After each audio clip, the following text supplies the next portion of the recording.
প্রথম আল্লাহ পাকের শুকর আদায় করব যে আল্লাহ পাক আমাদেরকে এই মিলাদুন নবীর জুলুসে আসার মতো সুযোগ করে দিয়েছেন। সেই আল্লাহ পাকের শুকর আমরা সকলে বলি আলহামদুলিল্লাহ। আর একটু উচ্চ স্বরে বলি আলহামদুলিল্লাহ।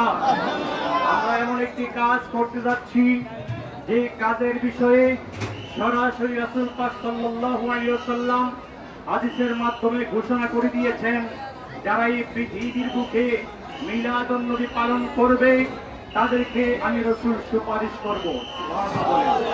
আরো জোরে বলেন সুবহানাল্লাহ। ইবনে আব্বাস রাদিয়াল্লাহু তাআলা আনহু বলেন, আমি আমার বাড়িতে আমার সন্তানদেরকে নিয়ে, আমার পিতামাতাকে নিয়ে আমি আমার বাড়িতে মিলাদুন নবী পালন করতেছিলাম। এমন সময় আমার নবীজি আমার বাড়িতে হাজির হন এবং এই মিলাদুন নবী পালন করতে দেখা দেখে রাসূল পাক সাল্লাল্লাহু আলাইহি ওয়াসাল্লাম বলেন, ওয়াকাল হাল্লাত লাকুম শাফাআতি। আমার রাসূল বলেন, আমার সাহাবায়ে কেরাম শুনো, তোমরা এই মিলাদুন নবী পালন করার কারণে কাল কিয়ামতের মাঠে তোমাদেরকে সুপারিশ করা আমি নবীর উপর ওয়াজিব হয়ে গেছে। সুবহানাল্লাহ। আল্লাহ বলেন সুবহানাল্লাহ।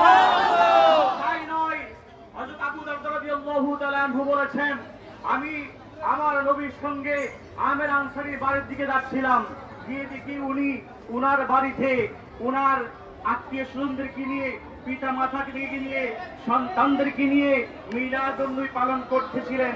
এমন সময় আমার নবী বলেন, ও আবু দারদা রাদিয়াল্লাহু তাআলা আনহু বলতেছেন, আমার নবী বলেন, ও আমের আনসারী, তোমরা যে মিলাদুন নবী পালন করছো এই জন্য তোমাদের জন্য ইন্নাল্লাহা ফাতাহা আবওয়াবা আলাইকা রাহমা, আমার আল্লাহ পাক তোমাদের জন্য আল্লাহ পাকের রহমতের দরজা খুলে দিয়েছেন। শুধু এটাই শেষ নয়, ওয়া মালাইকাতুহু ইস্তাগফিরুন, তোমাদের জন্য আল্লাহ পাকের লক্ষ লক্ষ ফেরেশতারা ইস্তিগফার কামনা করতেছে। সুবহানাল্লাহ। তবে যে মিলাদুন নবী পালন করলে আল্লাহ পাকের লক্ষ লক্ষ ফেরেশতারা ইস্তিগফার কামনা করে, যে মিলাদুন নবী পালন করলে পরকালে নবীজি সুপারিশ করবেন, ওই মিলাদুন নবী, ওই জুলুস আমরা পালন করতে চাই কি চাই না? জোরে বলেন, চাই কি চাই না?